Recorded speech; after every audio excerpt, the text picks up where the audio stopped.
जब से कांति शिव कुमार जी के घर में बहू बनकर आई थी, उनका तो जीना ही मुश्किल हो गया था। वह अपने ससुर पर बहुत अत्याचार करती थी, उन्हें कुछ समझती नहीं थी। कांति घर के सारे काम अपने ससुर से ही करवाती थी। बेटा भी अपनी पत्नी का ही साथ देता था। जब यह सब हरकतें वह करती थी, विनोद अपनी पत्नी को कभी मना नहीं करता था कि तुम मेरे पापा के साथ ऐसा गलत बर्ताव क्यों करती हो, बल्कि वह तो उसका ही साथ देता था। इसी कारण कांति की जातियां और बढ़ती गईं। वह कभी अपने ससुर जी पर चोरी करके खाने का झूठा इल्जाम लगा देती, तो कभी कुछ नए नए बहाने बनाकर शिव कुमार जी को अपने पति से पिटवा दिया करती थी। आज भी घर में वही हुआ था।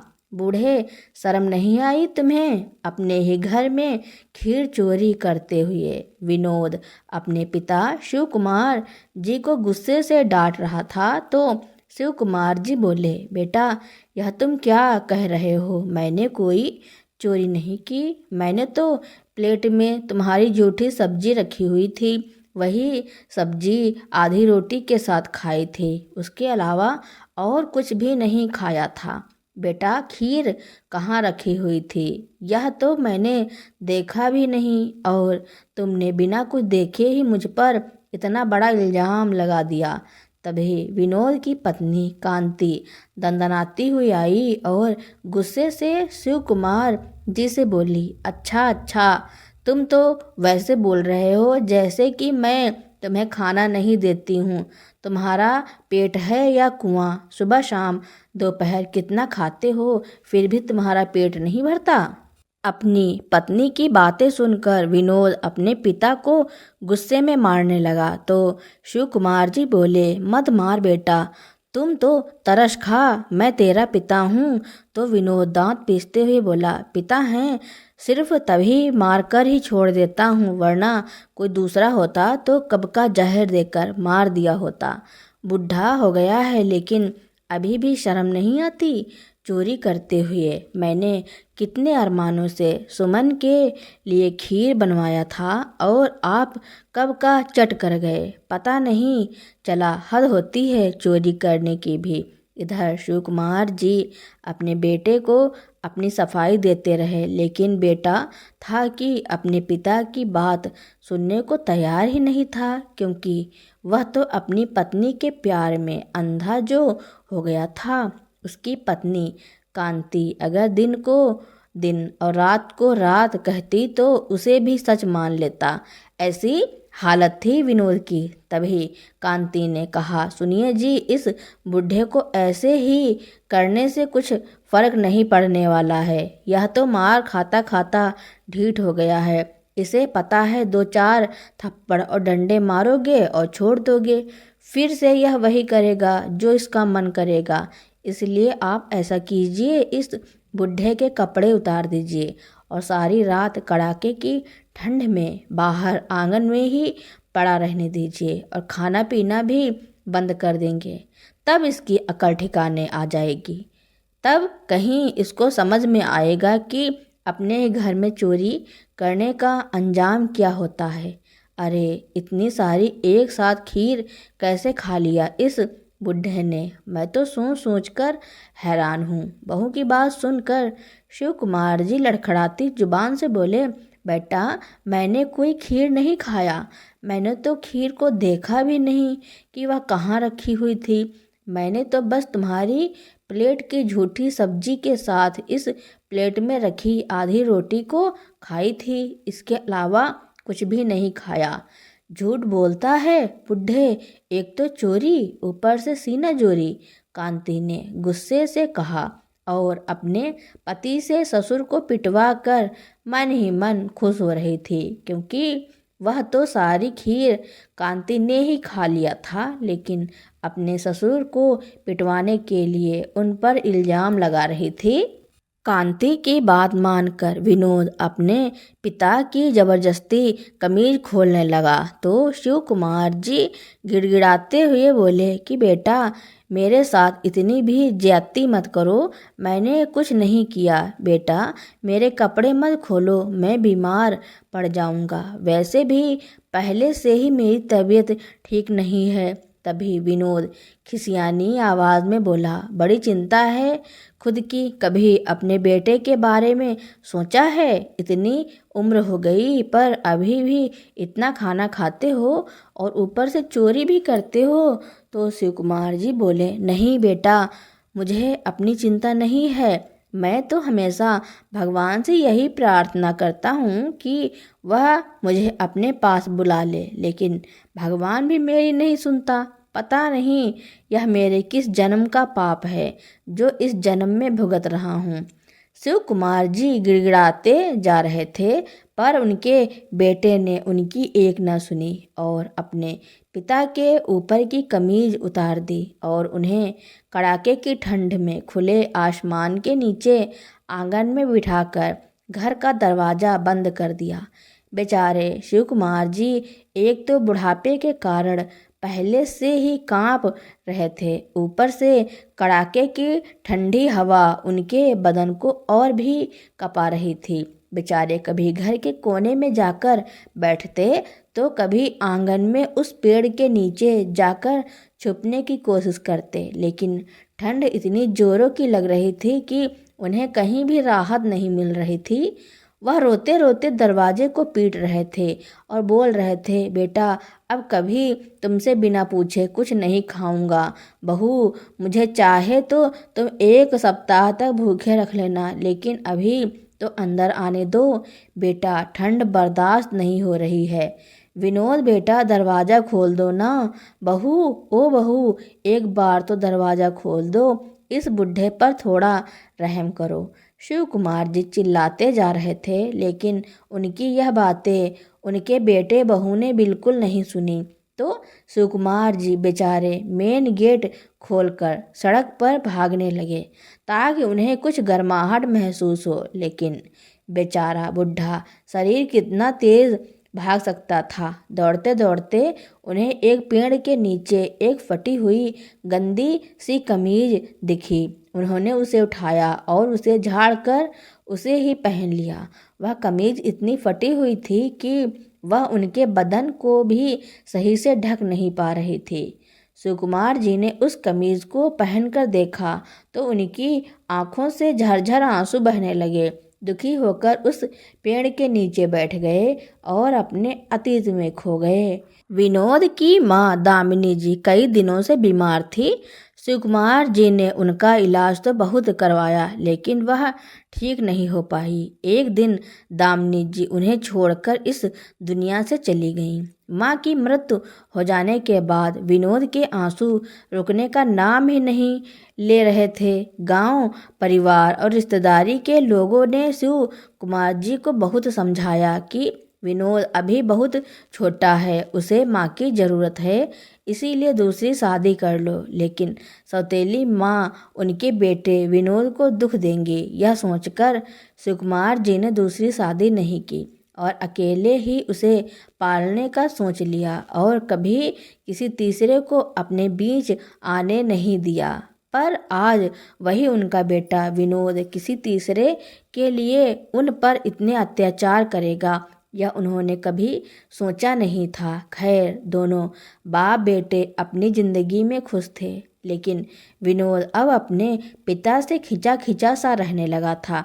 अगर वह बीमार पड़ते तो वह घर में कैद सा हो जाते और यह सब विनोद को बिल्कुल भी पसंद नहीं आता। इसलिए एक दिन विनोद ने अपने पिता से कहा कि पापा, अब मैं आपकी और इस घर की जिम्मेदारी अकेले नहीं उठा सकता, इसलिए मैं शादी करना चाहता हूँ और मैंने एक लड़की भी देख रखी है। तो शिव कुमार जी खुश होकर बोले, यह तो बहुत अच्छी बात है बेटा, लेकिन तुम जिस लड़की से शादी करना चाहते हो, मैं उससे एक बार मिलना चाहता हूँ, देखना चाहता हूँ कि वह लड़की हमारे घर के लायक है या नहीं। कितने सालों बाद इस घर में किसी औरत के कदम पड़ेंगे तो हमारा घर फिर से स्वर्ग बन जाएगा, जैसे तुम्हारी माँ के रहते था। इसलिए मैं उसे देखना चाहता हूँ कि वह संस्कारी है भी या नहीं। शिव कुमार जी ने कहा तो विनोद बोला, पापा हम कल ही कोर्ट मैरिज कर रहे हैं, उसके बाद वह यहीं पर आ जाएगी, फिर जितनी मर्जी बात कर लीजिएगा, अभी मेल मिलाप करवाने का समय नहीं है मेरे पास। यह कहकर विनोद वहाँ से चला गया और अगले ही दिन विनोद कांति को कोर्ट मैरिज करके अपने घर ले आया। सुकुमार जी ने वह सारी रस्में निभाई जो एक सास निभाती है, जिस पर कांति खुश होने के बजाय हंसते हुए बोली, वाह पापा जी, आपकी हरकत देखकर तो लग रहा है कि मुझे यहाँ सासू माँ की कोई कमी महसूस नहीं होगी। फिर तो आपको रसोई का काम भी आता ही होगा ना। कांति की ऐसी बातों से सुकुमार जी का खिला हुआ चेहरा मुरझा सा गया, लेकिन फिर भी वह कुछ नहीं बोले और अपनी रस्में करते रहे। तो विनोद झुंझलाते हुए बोला, पापा अब यह सब नाटक खत्म हो गया हो तो रात के खाने का इंतजाम कर लीजिएगा। अब नई बहू आते ही रसोई में तो नहीं जाएगी ना। तो कांति झट से बोली, क्या कह रहे हैं आप? आज तो क्या उनके रहते तो मैं कभी भी रसोई में नहीं जाऊंगी। आपने मुझसे यही वादा किया है और आपको यह निभाना पड़ेगा। आप अपनी बात से पलट नहीं सकते। कांति को गुस्सा होते देख विनोद ने कहा, अरे हाँ बाबा, वैसे भी यह पूरे दिन घर पर रहकर करेंगे भी क्या? तुम्हारे आराम में कोई खलन नहीं आएगा, यह मेरा वादा है तुमसे। बस अब तो खुश होना। कहते हुए विनोद सुमन को अंदर लेकर चला गया। तो उन दोनों की बातें सुनकर शिव कुमार जी हैरान हो गए। कहाँ तो वह सोच रहे थे कि सालों बाद घर में लक्ष्मी का प्रवेश हुआ है और कहाँ लक्ष्मी के मुंह से ऐसी बातें सुनने को मिल रही थी। 1 साल बाद कांति ने एक बेटे को जन्म दिया तो शिवकुमार जी बहुत खुश हुए कि वह अपने पोते को खूब खिलाएंगे, लेकिन उनका यह सपना भी चकनाचूर हो गया, क्योंकि बहू अपने बेटे को कभी भी शिवकुमार जी को नहीं देती थी। समय बीता, शिवकुमार जी अपने ही घर में नौकर बनकर रह गए थे। घर का काम हो या बाहर का, सारे काम की जिम्मेदारी उन्हीं की थी। जब कभी भी बीमार भी पड़ जाते तो भी उन्हें आराम नहीं मिलता था, ना ही कोई उनकी सेवा करता। एक दिन शिवकुमार जी बाथरूम साफ करते करते फिसल कर गिर गए और उनका सिर दीवार से जा लगा तो सर से खून बहने लगा। वह खून को हाथ से दबाते हुए कांति के पास गए और बोले, बहू, बाथरूम में गिरने की वजह से मेरे सर में थोड़ी चोट आ गई है, मुझे डॉक्टर के पास ले चलो, मुझे चक्कर आ रहे हैं। तो कांति ने कहा, अच्छा आप गिरते पड़ते रहो और हम डॉक्टर के पास लेकर जाते रहें। पैसा क्या पेड़ पर उगता है? चुपचाप बैठे रहिए, मैं कुछ करती हूँ। पता नहीं भगवान इस मुसीबत को हमारे सर से कब उठाएंगे। वह बड़बड़ाती अपने कमरे में गई और अपना पुराना सा दुपट्टा लाकर अपने बेटे अंश के हाथ में देते हुए बोली, जा उस बूढ़े को दे दो, लगा लेगा अपने सर पर। तो अंश उस दुपट्टे को लेकर शिव कुमार जी के पास गया और बोला, यह लो दादाजी, बांध लो। तो शिव कुमार जी ने खून को रोकने के लिए उस दुपट्टे को अपने सर पर बांध लिया। वह दर्द से झटपटा रहे थे, लेकिन कांति को कोई फर्क नहीं पड़ा। जब शाम विनोद घर आया तो उसके बेटे अंश ने सारी घटना के बारे में बताया। तो विनोद अपने पिता को देखने के लिए उनके कमरे में गया, लेकिन जब कमरे में गया तो उसके होश उड़ गए, क्योंकि शिवकुमार जी बेहोशी की हालत में पड़े थे। वह जल्दी से शिवकुमार जी को अस्पताल लेकर गया और उन्हें दवा दिलवाकर घर ले आया और कांति से बोला, कांति तुम पागल हो गई हो? पिताजी के सर से खून लगातार बह रहा था, ऐसे तो सारा खून बहकर मर जाते, फिर सोचा है क्या होता। तो कांति चिल्लाते हुए बोली, अरे मरता है तो मरने दो ना, ताकि पीछा छूटे इस आफत से। इसने करवाया है ना अस्पताल में हमारा खर्चा, अब देखो इससे कैसे वह पूरा खर्चा वसूलती हूँ। बड़बड़ाते हुए कांति अपने कमरे में चली गई। अस्पताल से आकर शिव कुमार जी अपने कमरे में लेटे थे। अधिक खून बह जाने की वजह से काफ़ी कमज़ोर हो गए थे, पर ना ही उनकी तबीयत के बारे में पूछने उनका बेटा उनके पास आया और ना ही बहू। अंत में थक कर शिवकुमार जी ने ही अपनी बहू कांति को आवाज़ लगाई और रोटी देने के लिए कहा, तो कांति दंदनाते हुए आई और बोली, रोटी कौन सी रोटी? जो अस्पताल में खर्चा हुआ है ना, उससे आपके 3 दिनों की रोटी तो समझो गई। अब 3 दिनों तक सिर्फ पानी पीकर ही गुजारा कर बूढ़े। बहू की बातें सुनकर सुकुमार जी ने कुछ नहीं कहा। उन्होंने सोचा शायद अब तो वह भूखे ही भगवान के पास चल बसे, पर कभी कभी मौत भी आसानी से नहीं मिलती। वह अपनी भूख को दबाने के लिए अपने पेट को कपड़े से बांधते, तो कभी पूरा जग का पानी पी लेते, तो कभी सोने की कोशिश करते, परंतु उस बुजुर्ग को राहत नहीं मिल पा रही थी। तभी उनका पोता अंश चुपके से उनके पास आया और अपने दादा जी को दूध का गिलास पकड़ाते हुए बोला, दादाजी, यह दूध मम्मी ने मुझे पीने के लिए दिया है, लेकिन मैं चुपके से आपके पास ले आया। आपको भूख लगी है ना, जल्दी से इसे पी लीजिए, इससे पहले कि मम्मी को पता चले। आप जल्दी से इसे ख़त्म कर दीजिए। अंश के इस अपनेपन भरे प्यार से सुकुमार जी भी भाव विभोर हो गए और अपने कांपते हुए हाथों से वह दूध का गिलास पकड़कर उसे पीने लगे। हाथ कांपने की वजह से दूध का गिलास नीचे गिर गया, तो जब दूध खत्म हो गया तो वह जमीन पर गिरे दूध को भी उंगली से चाटने लगे। उनको ऐसा करता देख अंश बोला, दादाजी, आपको कितने दिन की सज़ा मिली है ना, मैं इतने दिन आपको दूध लाकर दे दिया करूँगा, लेकिन आप ऐसे ज़मीन पर गिरे दूध को मत चाटिए, वरना फिर से बीमार हो जाओगे। तो शिवकुमार जी की आंखें भर आईं। उन्होंने कहा, बेटा, यह दूध के छींटे अगर बहू देख लेगी तो तुझे बहुत मारेगी, इसीलिए चाट रहा था। बेटा, तो अंश जल्दी से कोई पुराना कपड़ा लाकर उस दूध को पोंछकर वापस जाने लगा। तो शिवकुमार जी बोले, बेटा, बच्चों की बातें भगवान जल्दी सुनते हैं। तुम भगवान से कहो ना इस बुढ़े को अपने पास जल्दी बुला लें। शिवकुमार जी ने बड़े ही करुण स्वर में कहा। तो अंश बोला, दादी जी, मम्मी पापा आपको बहुत तंग करते हैं।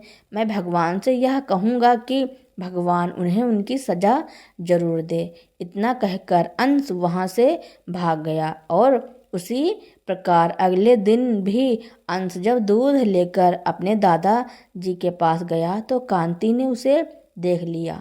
फिर क्या था, उसने बढ़ा चढ़ाकर वह बात अपने पति विनोद को बताई। तो विनोद ने शिव कुमार जी को बहुत बुरा भला सुनाया। समय बीता। अब अंश धीरे धीरे बड़ा होने लगा और अपने दादा जी के लिए आवाज़ उठाने लगा। तो कांति ने उसे पढ़ाने के बहाने घर से बाहर भेज दिया।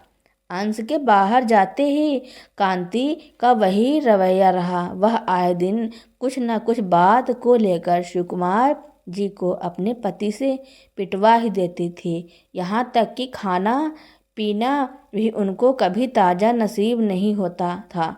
एक दिन बर्तन धोते हुए शिवकुमार जी के हाथ से एक प्लेट नीचे गिर गई, इसलिए बहू ने उन्हें दिन भर खाना नहीं दिया। जब शाम को शिवकुमार जी बर्तन धोने रसोई में गए तो विनोद की थाली में थोड़ी सी सब्जी और आधी रोटी बची हुई थी। जब शिवकुमार जी उसे खाने लगे तो बहू ने उन्हें देख लिया और इसी वजह से बहू के कहने पर उनके बेटे विनोद ने उन्हें कड़ाके की ठंड में बाहर कर दिया और अगले दिन सुबह देखा तो सुकुमार जी को अपने घर के बाहर न देखकर दोनों बेटे बहू बहुत खुश हुए कि चलो बुढ़ा कहीं जाकर ठंड की वजह से मर गया होगा। दोनों पति पत्नी बहुत खुश हो गए। समय अपनी रफ्तार से चलता रहा। एक दिन विनोद अपने काम पर से घर आया तो कांति ने कहा, पता नहीं आज मोहल्ले में क्या हुआ है, मुझे भी कुछ खास पता नहीं चल पा रहा है, इसलिए आप जाकर पता कीजिए ना क्या बात हुई है। तो विनोद बाहर जाकर पता करने की कोशिश करने लगा, लेकिन जब उसे पता चला तो उसके पैरों तले जमीन खिसक गई। वह घबराता हुआ वापस अपने घर आ गया और घर में घुसते ही घर का दरवाज़ा बंद कर लिया और कांति से बोला, कांति, सामने वाले तालाब में एक बूढ़े आदमी की लाश मिली है, वह भी खाली बदन, और पुलिस आएगी तो पापा को घर पर न देखकर हम पर भी शक न कर बैठे। लोगों ने जो हुलिया बताया उससे तो वह लाश पापा की ही मालूम पड़ती है, हम तो बुरे फंसे। तो कांति बोली, आप सबसे पहले तो अपने चेहरे से यह घबराहट को निकाल कर फेंक दीजिए, डरपोक कहीं के। और हाँ, अगर पुलिस आए तो कह देंगे कि हमारे बेटे से मिलने गए हुए हैं। लेकिन कांति, अगर पुलिस अंश से पूछेगी तो तुम जानती हो ना हमारा अंश कैसा है। अगर हम ऐसा कहेंगे तो उल्टा वही हमसे पूछने लगेगा। दादा जी तो उनके पास गए ही नहीं, उल्टा वह तो हम पर ही चढ़ जाएगा कि दादाजी घर से कब निकले थे और कहाँ गए हैं। तुम भी ना ऐसे ऐसे सुझाव देती हो कि एक दिन मरवा कर ही छोड़ोगी, विनोद ने कहा। तो कांति बोली, ठीक है, तो फिर हम कह देंगे कि तीर्थ यात्रा पर गए हुए हैं और उनकी फ़ोटो भी दिखा देंगे। कहते हुए कांति शिव कुमार जी की कोई पुरानी फ़ोटो ढूंढने लगी। तभी दरवाजे को किसी ने ज़ोर ज़ोर से खटखटाया। तो विनोद ने देखा कि दरवाजे पर पुलिस खड़ी है तो उसके होश उड़ गए। वह तो डर के कारण थर थर काँपने लगा और पसीना पसीना हो गया और बोला कि जी साहब बोलिए, कैसे आना हुआ। तो पुलिस वाले ने कहा कि आप लोगों ने तो सुना ही होगा कि यहाँ पास के ही तालाब में एक बूढ़े आदमी की लाश मिली है और मोहल्ले वालों ने बताया कि आपके पापा जैसे लग रहे हैं, इसलिए हम छानबीन के लिए यहाँ चले आए हैं। पानी में डूबे रहने के कारण उनका चेहरा काफ़ी बिगड़ चुका है, इसलिए उन्हें पहचान पाना मुश्किल हो रहा है। तो वह कहीं आपके पापा ही तो नहीं है। तो कांति झट से बोली, नहीं नहीं जी, हमारे पापा जी तो बिल्कुल ठीक हैं, वह तो अभी तीर्थ यात्रा पर गए हुए हैं। यह देखिए उनकी भेजी हुई फ़ोटो। कहते हुए कांति ने अपना मोबाइल आगे बढ़ाया तो पुलिस वाले ने कहा, क्या आप हमारी बात करवाएंगे उनसे, क्योंकि मोहल्ले वाले बता रहे हैं कि आपके पापा बहुत दिनों से दिखाई नहीं दे रहे हैं। जी वह क्या है ना, पापा जी इस बार अपने दोस्तों के साथ गए हुए हैं, इसलिए काफ़ी दिन लग गए, विनोद ने हकलाते हुए कहा। अच्छा ठीक है, अभी तो मैं चलता हूँ, अगर ज़रूरत पड़ी तो मैं फिर कभी आऊँगा। इतना कहकर जैसे ही पुलिस वाले वहाँ से जाने के लिए मुड़े तो शिवकुमार जी की बेटी किरण वहाँ आ गई और विनोद से बोली, भैया पापा तीर्थ यात्रा पर कब गए और आपके पास उनकी यह फ़ोटो कहाँ से आई। यह तो पापा की कई साल पुरानी फ़ोटो है। पापा मम्मी की इस फ़ोटो को मैं भी कब से ढूंढ रही थी। कितने अच्छे लगते हैं ना दोनों एक साथ, जब मम्मी जिंदा थी। यह फ़ोटो तो तब की है। यह तुम क्या कह रही हो, उस पुलिस वाले ने किरण से पूछा। हाँ सर, मैं सच कह रही हूँ। यह देखिए इस फ़ोटो को इन्होंने आपको दिखाया, वह तो आधी अधूरी है, पूरी फ़ोटो तो मेरे पास है जो कि उनके बेटे ने ही मुझे भेजी थी। यह देखिए सर, यह रही पूरी फ़ोटो। इतना कहकर किरण अपना मोबाइल पुलिस वालों के सामने बढ़ा दिया, जिसमें सुकुमार जी और उनकी पत्नी दामिनी जी साथ में खड़ी हैं। तो फिर इसका मतलब वह लाश आपके पिताजी की है। आप लोग सच बताने का कष्ट करेंगे या फिर हम लोग अपने तरीके से बुलवाएं? नहीं सर, हमें नहीं पता पापा वहाँ कैसे गए, हमने उन्हें नहीं मारा। इतना कहकर विनोद शांत हो गया। तभी कांति बोली, हाँ सर, हमने तो बस उन्हें घर से बाहर निकाला था, लेकिन पता नहीं वह कैसे उस तालाब तक पहुंच गए। हम तो बस उन्हें सजा देना चाहते थे ताकि वह आगे से चोरी ना करे। तभी पास में खड़ी किरण ने कहा, अच्छा भाभी, पापा ने क्या चुराया था, जरा मैं भी तो सुनूं। कहते हुए किरण की आंखों में आंसू आ गए। तभी कार से उतरकर शिवकुमार जी का पोता अंश भी वहां आ गया, जो कि पढ़ाई पूरी करके आजकल नौकरी भी करने लगा था। उसने अपनी बुआ के आंसू पोंछा और उसे अपने गले से लगाते हुए चुप कराया और अपने पापा से पूछा, पापा, दादाजी ने आपका कौन सा ऐसा कीमती सामान चोरी कर लिया था? अभी तू सुन अंश, तू चुप रह, तू कुछ नहीं जानता बेटा। तेरे दादाजी पागल हो गए थे। वह जो कुछ भी करते थे उन्हें कुछ याद नहीं रहता था। कभी घर से पैसे चुराते थे तो कभी कीमती सामान। इसलिए हमने उन्हें सजा देने की सोची ताकि वह डर कर ऐसा नहीं करेंगे। विनोद ने कहा तो अंश बोला, नहीं सर, यह झूठ बोल रहे हैं। दादाजी बिल्कुल ठीक थे, मुझे पूरा यकीन है इन्होंने उन्हें मारा है। इन्हें पुलिस स्टेशन लेकर जाइए और अच्छे से पूछताछ कीजिए, यह सब कुछ सच सच बता देंगे। विनोद और कांति दोनों अपने बेटे अंश से गिड़गिड़ाते हुए बोले, अंश बेटा, हम तुम्हारे माँ बाप हैं, तुम हमारे बारे में ऐसे कैसे बोल सकते हो? तो अंश गुस्से में बोला, शर्म आती है मुझे तुम्हें अपने माँ बाप कहते हुए। तुम मेरे कोई नहीं हो जिन्होंने मेरे दादाजी को कपड़े उतारकर तालाब में डुबोकर मार डाला। ऐसे हैवान लोगों से मेरा कोई रिश्ता नहीं है। इंस्पेक्टर साहब, ले जाइए इन दोनों को अपने साथ, मेरा इससे कोई रिश्ता नहीं है। नहीं सर, हमने कुछ नहीं किया है, मैं सब सच बताती हूँ। कहते हुए कांति उस दिन की सारी घटना सबके सामने बता दी। तभी अंश ने आवाज़ लगाई कि अंदर आ जाइए दादाजी। अपने सामने सुकुमार जी को जिंदा देखकर विनोद और कांति के तो होश उड़ गए। विनोद और कांति अपने पिता के पैरों में गिरकर माफ़ी मांगने लगे। पिताजी, हमें माफ़ कर दो, मैंने बहुत बड़ी गलती कर दी। लेकिन सुकुमार जी ने उन्हें माफ़ नहीं किया और उन्होंने पुलिस को इशारा किया कि वह उनके बेटे और बहू को जेल की हवा खिलाएं और पुलिस उन्हें हथकड़ी लगाकर जेल ले गई।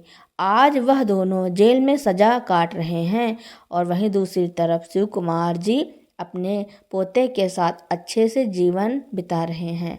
तो दोस्तों, अंश ने अपने माँ बाप के साथ जो किया उसके बारे में आपका क्या कहना है और यह कहानी आपको कैसी लगी, कमेंट में ज़रूर लिखना। मेरी कहानी सुनने के लिए आपका बहुत बहुत धन्यवाद।